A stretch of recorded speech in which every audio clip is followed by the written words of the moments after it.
The wireless phone charger makes it super easy to stay charged up while on the road. This system works with Qi-CompatibleDevices. Check your phone's user guide to make sure it complies.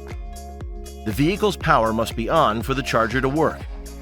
Next, and this is super important, make sure there's nothing in the charging pocket. Any objects between the phone and charger can become hot enough to severely burn you.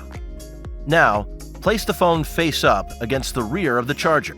Make sure the phone is seated flat in the pocket and centered to maximize the charging rate. Note that if your phone is in a thick case, it may not charge.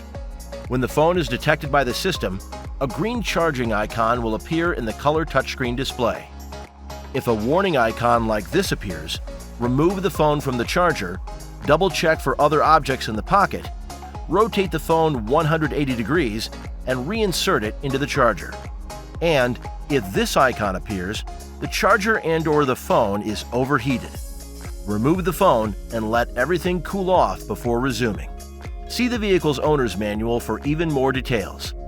You can download one at mygarage.honda.com.